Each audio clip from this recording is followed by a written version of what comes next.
Señor presidente, yo acá en mis manos tengo un comunicado que ha publicado las FARC 15 años después, porque hoy nuevamente están en un proceso de paz y gozan de ese despeje mediático que algunos han llamado para pronunciarse frente a cualquier declaración que entrega cualquier líder político en Colombia.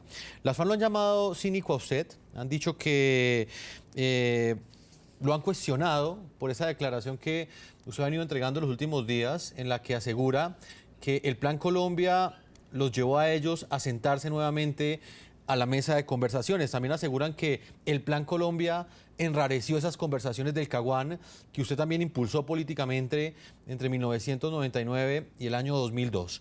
¿Qué puede decir usted frente a esto, señor expresidente? A ver, varias cosas. Yo creo que la FARC tiene toda la razón cuando dijo que yo no les había consultado el Plan Colombia. Ni más faltaba. Lo que yo hice desde el primer día, cuando yo me reúno con Marulanda en las selvas de Colombia en junio de 1998, yo le digo a Manuel Marulanda, mire Marulanda, yo voy a hacer un programa que se llama el Plan Colombia. Y en este programa voy a fortalecer mi ejército como nunca antes en la historia. Voy a tener un ejército para la guerra o un ejército para la paz. De usted depende para qué quiere que lo utilicemos. Tristemente tuvimos que utilizarlo para la guerra y por eso la FARC hoy está sentada en La Habana, Cuba. ¿Y por qué cree usted, y se lo pregunto brevemente porque bueno, Sí. tenemos varias preguntas, ¿por qué cree usted que las FARC, Sí. conociendo en ese momento que ya venía un Plan Colombia, que iba a fortalecer a las Fuerzas Armadas en Colombia y que de alguna forma era evidente que iba a devolverle el poder al Estado, de alguna manera le iba a permitir por lo menos luchar por ese monopolio de las armas? ¿Por qué cree usted que las FARC no decidieron firmar en ese momento, no decidieron manifestar una voluntad de paz más clara que la que presentan quizás 15 años después en esas negociaciones con el presidente Juan Manuel Santos? A ver, yo creo que en Jefferson hay muchos motivos, muchos motivos. El primero, por ejemplo, a mí se me finalizaba el gobierno y no había reelección, ellos tenían la duda de quién podía implementar el plan y si se iba a garantizar, lo mismo que está sucediendo hoy. Segundo, yo creo que ahí en ese momento es cuando comenzamos a percibir, cuando rompemos el proceso de paz con la FARC, en que empezamos a ver que la FARC se estaba involucrando en el negocio de la droga, se estaba convirtiendo en un cartel de la droga. Y lo que percibimos nosotros como gobierno en ese momento es que hay una discrepancia entre la parte política de las FARC, en ese caso era la que representaba en ese momento Alfonso Cano, yo creo que en eso estaba Iván Márquez, estaba Catatumbo, y la parte que estaba ya contaminándose con el tema del narcotráfico. El narcotráfico estaba ya creciendo en el Putumayo, es precisamente el frente que manejaba Joaquín Gómez, por lo tanto vemos que hay ahí esa división, que es lo que yo creo que al final la parte militar le gana a la parte política y la parte militar, estando ya contaminada con narcotráfico, es la que le gana a la parte política y por eso deciden no continuar en ese proceso de negociación. No, expresidente, y para eso entonces hay que recordarle también a nuestros televidentes que se da la llegada al poder de Hugo Chávez en Venezuela. Y eso también fue un factor que de alguna forma tuvo que haber influido en este grupo criminal, teniendo en cuenta lo que se vino a comprobar años después en esos correos que se cruzaba alias Raúl Reyes con diferentes frentes de las FARC, inclusive con diferentes integrantes del gobierno, inclusive del presidente Hugo Chávez. Buen punto. Es verdad, porque la llegada de Hugo Chávez, ¿qué hace? Envalentona a las FARC. La llegada de Hugo Chávez envalentona a las FARC y es cuando se abre precisamente ese espacio que le abre el presidente Chávez a las FARC en Venezuela. Pero en esto yo tengo que ser justo y tengo que ser claro. Todo lo que sucedió en ese momento en Venezuela con el presidente Hugo Chávez, todo me lo consultaba a mí y al gobierno. Cuando había reuniones con la FARC, reuniones con el Ejército de Liberación Nacional, el presidente Chávez siempre fue conmigo muy honesto, que me llamaba, puedo reunirme, vamos a reunirnos en tal sitio. Pero eso indiscutiblemente, Jefferson, envalentonó a las FARC. Y después, cuando ya viene la política de seguridad democrática, cuando continuamos esa guerra que iniciamos, cuando se rompe el proceso de paz, lógicamente se abrieron las fronteras que están hoy abiertas. Hoy siguen abiertas esas fronteras en que la guerrilla actúa libremente en buena parte del territorio venezolano. Ahí claramente se presentó un problema complicado, ya no tanto para mi gobierno, sino el presidente Uribe en muchas ocasiones. Él lo dijo públicamente, se lo dijo al presidente Chávez dónde y cómo estaban localizados campamentos de la FARC en territorio venezolano. Señor expresidente, volvamos nuevamente al centro pues, de este análisis, de esta entrevista que estamos realizando con usted. Claramente ese pedazo de historia de Colombia es importante que la conozcan las nuevas generaciones y la recuerden quienes ya la conozcan. Pero bueno, claramente hoy se cumplen estos 15 años del Plan Colombia y sí me gustaría conocer desde su análisis, para usted entonces, ¿cuál es la principal derrota que representó este plan de cooperación que usted logró gestionar durante su gobierno? Más que derrota, que hayan sido derrotas para el Plan Colombia. Sí, señor, sí, derrotas para el Plan Colombia. Los objetivos no cumplidos, señor expresidente. A ver, yo creo que una, que fue haber permitido que los Estados Unidos nos retiraran la mitad de la ayuda que nos estaban dando a Colombia. Usted recuerda que el Plan Colombia, el plan que nosotros iniciamos, los Estados Unidos nos estaban entregando anualmente 750 millones de dólares. Hoy debemos estar cerca de los 300 o 350. ¿Qué fue lo que sucedió? Que cuando los Estados Unidos toman la decisión de hacer el Plan Mérida, en lugar de aumentar los recursos para combatir el narcotráfico y darle recursos a México a través del Plan Mérida, lo que hacen es que nos quitan recursos al Plan Colombia. Yo creo que fue una derrota y faltó en buena parte de los gobiernos que me sucedieron de ser mucho más duros con los Estados Unidos y de no haber permitido que nos quitaran esa ayuda. Por eso hoy yo hago mención cuando se me pregunta si vale la pena otro Plan Colombia. Yo creo que no. Si estamos celebrando 15 años de éxito, lo que tenemos que hacer es decirle a los americanos hoy, si ustedes hoy nos están dando 300 o 350 millones de dólares, vamos a volver a los inicios del Plan Colombia, que fueron 750 millones de dólares, y al interior del nuevo Plan Colombia, si se quiere llamar así, o del Plan Colombia actual, es reenfocar buena parte de los recursos que iban a la ayuda militar, reenfocarlas hoy a la reinserción y a la ayuda social. Señor expresidente Andrés Pastrana, según la ONU, entre 2013 y 2014 en Colombia, los cultivos ilícitos crecieron en un 44%. Sí. Eso demuestra que finalmente el Plan Colombia no funcionó para la lucha contra las drogas, teniendo en cuenta que Colombia sigue siendo uno de los países que más produce cocaína en el mundo, e inclusive la cocaína que ya no se produce en Colombia, ahora se está produciendo en otros países donde antes no se daban este tipo de prácticas. A ver, yo no creo que sea una derrota del Plan Colombia.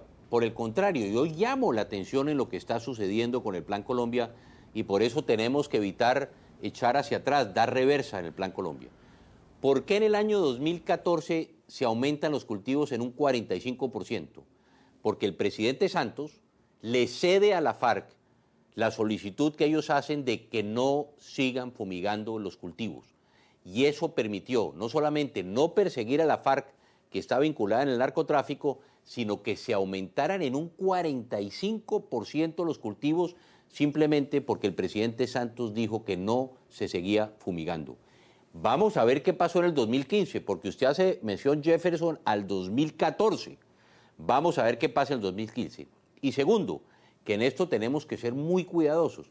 Cuando el presidente Santos dice no más fumigación, se amplían los cultivos en un 45%, eso significa, Jefferson, también que los ingresos, la plata que le entró a la FARC es 40% más de lo que teníamos en el año 2013. ¿Por qué? Por un elemento fundamental, la FARC se negocia en drogas. Hay una devaluación del 40% en Colombia, eso significa un aumento del 40% de ingresos. Hoy, la cocaína que se produce en Colombia, la FARC, que es el mayor cartel de la droga del mundo, estamos hablando en que eso produce entre 20 a 30 billones de dólares al año la droga que se produce en nuestro país, que son cerca de 500 toneladas al año. Expresidente, ¿usted cree que los Estados Unidos en este momento supone que tras un eventual éxito de un acuerdo de paz, tras una eventual firma de ese modelo de negociación que han adelantado el presidente Juan Manuel Santos y las FARC en los últimos años, ¿usted cree que los Estados Unidos supone que va a disminuir el fenómeno del narcotráfico con este acuerdo? A ver, ahí yo tengo una preocupación, porque el presidente Santos lo que ha negociado con la FARC, y esto lo llamo yo la atención al peligro, a un peligro real.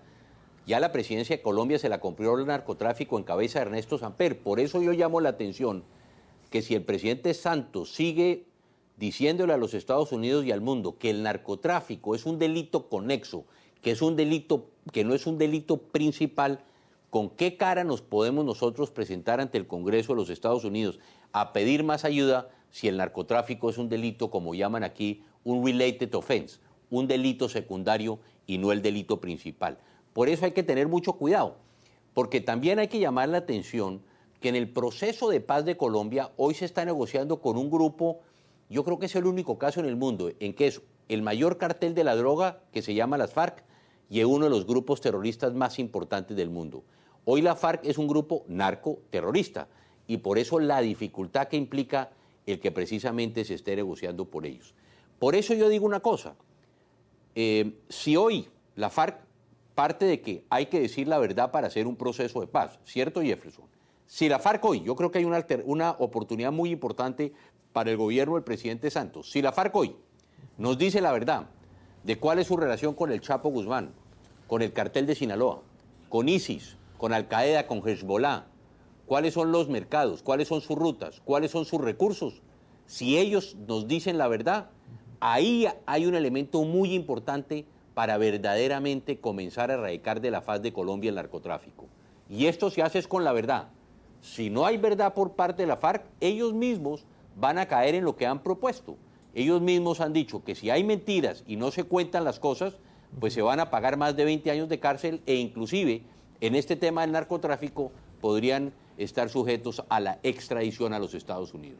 Expresidente, ¿en qué cambiaron las FARC de hace 15 años?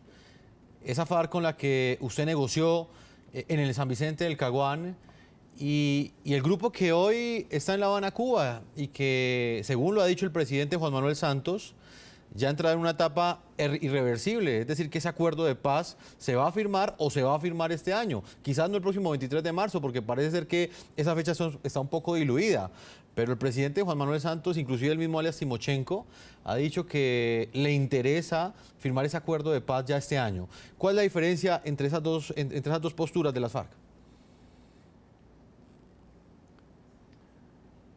Yo creo que la más importante era una FARC que en ese momento vivía marulanda, se mantenía una ideología. Yo creo que hoy la FARC terminó, como lo dicen los Estados Unidos y lo prueban las evidencias, dejando atrás el tema ideológico y hoy es el cartel más grande de la droga del mundo. Entraron a participar del negocio más importante. Yo creo que esa es la clara diferencia de la FARC que me toca a mí en el año 97, que comenzamos a ver que algunos frentes estaban vinculándose al tema de la FARC. Hoy la propia FARC, y fíjese que es lo curioso, es increíble pensar, eso yo nunca me lo había imaginado, porque ni siquiera en la agenda que nosotros teníamos, que la FARC misma proponga cómo y de qué forma ellos van a confesar sus delitos con el narcotráfico y por eso queda como un punto precisamente de la agenda de negociación, el tema del narcotráfico. Por eso esperamos que La Paz nos diga, nos cuente la verdad sobre este tema para poder lograr pasos importantes en la erradicación de este delito en Colombia. Expresidente, ya para finalizar, usted asistió hoy a este evento de conmemoración del aniversario número 15 del Plan Colombia. Estuvo en esa reunión que ha convocado el presidente Barack Obama en medio de un turbulento ambiente político que se vive en los Estados Unidos, un ambiente electoral bastante fuerte, una polarización entre los dos partidos, entre el Partido Demócrata y el Partido Republicano. Presidente, usted ha dicho en este contexto durante los últimos días que llegó a los Estados Unidos a asistir al entierro del Plan Colombia. ¿Por qué esa declaración? Precisamente por lo que le estaba haciendo mención. Si usted considera que el narcotráfico es un delito cogneso, que no es un delito principal, que no es un delito importante, el Plan Colombia nace precisamente para combatir el narcotráfico. Pero si el propio presidente Santos, su mensaje ante el Congreso, su mensaje ante el presidente de los Estados Unidos y ante los americanos es que el narcotráfico no es un delito principal, ¿con qué cara hoy podemos decirle al mundo que nos sigan ayudando como tienen que ayudarnos en la lucha contra el narcotráfico, que es un delito transnacional, es un delito principal? hoy los grandes grupos terroristas se están financiando con el narcotráfico y que por eso tenemos que ser muy cuidadosos. Y el presidente tiene que ser muy cuidadoso, porque yo estoy seguro que hoy el presidente Obama, como ya sabemos, y el gobierno americano en los próximos días van a decir que van a traer recursos importantes para Colombia. Creo que se habla de 500, 600 millones de dólares. Ese es apenas el comienzo, porque tenemos que ir al Congreso, que los apruebe el Congreso esa ayuda, en fin, que podamos tener esos recursos. Yo por eso digo, si el Plan Colombia ha funcionado, si llevamos 15 años de un plan que ha sido exitoso, ¿para qué lo matamos? Si está el Plan Colombia, ya pasamos por el Congreso, llevamos 15 años de éxito, lo que debemos buscar hoy de los Estados Unidos es retornar por lo menos a lo que inicialmente nos habían dado los americanos, que eran anualmente 750 millones de dólares, y reenfocarlos especialmente al tema social y de la reinserción si se firme el acuerdo de paz. Expresidente, para ya acabar esta entrevista, porque sé que su agenda es bastante apretada hoy en Washington, hubo una gran polémica acá en Colombia por esta invitación que se hizo a dos expresidentes, los dos expresidentes que precedieron a Juan Manuel Santos en el poder. Uno de ellos, claramente usted, Andrés Pastrana, y el otro, el expresidente Álvaro Uribe Vélez. Usted accedió a ir a este encuentro, pero el expresidente Álvaro Uribe Vélez prefirió no asistir. ¿Qué opina usted de esto? A ver, le corrijo, Jefferson. La invitación fue para dos expresidentes y un presidente. Ajá. Aquí quien nos invita a Washington es Barack Obama, no Juan Manuel Santos. Eso es muy importante. Sí, la invitación y es provino de Barack Estados Unidos. Obama en un gesto que resaltamos nosotros, exacto, que es de Barack Obama directamente, que le dice, presidente Santos, lo invito a mi casa, presidente Uribe, presidente Pastrana, los invito a mi casa, a la Casa Blanca, a que celebremos con el presidente Bush y el presidente Clinton. Desafortunadamente el presidente Bush y Clinton no están presentes o no estuvieron presentes hoy. El presidente Uribe no quiso venir. Yo creo que el presidente, es mi opinión personal, Uribe debió estar aquí. Porque así como yo le decía antes, Jefferson, yo lo dejo a Uribe, el ejército mejor armado de América Latina, que le permite a él desarrollar la seguridad democrática, debió estar aquí. Porque hoy aquí estamos celebrando el Plan Colombia, no estamos hablando de temas económicos, de temas políticos, no estamos hablando del tema de la paz, estamos celebrando el Plan Colombia y yo creo que el que mayor provecho sacó del Plan Colombia fue el propio presidente Uribe. Hubiera sido bueno verlo hoy aquí en los Estados Unidos. Expresidente Andrés Pastrana, yo le agradezco esta entrevista que le ha concedido al programa La Noche y la ilustración que le ha hecho a todos nuestros televidentes en el continente americano y en Colombia, que hoy sigue la noticia más importante, que son los 15 años de ese Plan Colombia. Muchas gracias, señor presidente. Muchas gracias, Jefferson. A usted, expresidente Pastrana, nosotros vamos a hacer una primera pausa, no sin antes invitar a nuestros televidentes a que opinen a la pregunta que les hemos planteado el día de hoy a propósito de la conmemoración de los 15 años del Plan Colombia. ¿Creen ustedes que ese acuerdo de cooperación militar y económica entre Estados Unidos y Colombia cumplió sus objetivos 15 años después? Los invitamos a que opinen en las cuentas de Twitter de todo el equipo periodístico. Están apareciendo en la parte inferior de nuestra pantalla. Vamos a hacer una primera pausa a comerciales y cuando regresemos estaremos con el expresidente Álvaro Uribe Vélez. Con él estaremos hablando de esa noticia que ha revelado hoy el presidente Barack Obama en los Estados Unidos. Al finalizar su encuentro con el presidente colombiano Juan Manuel Santos, ha dicho que gestionará ante el Congreso de los Estados Unidos 450 millones de dólares para el próximo año en una nueva fase del Plan Colombia que él ha denominado Paz Colombia. Una pausa y ya regresamos a la segunda parte de este programa La Noche. Ya regresamos con La Noche.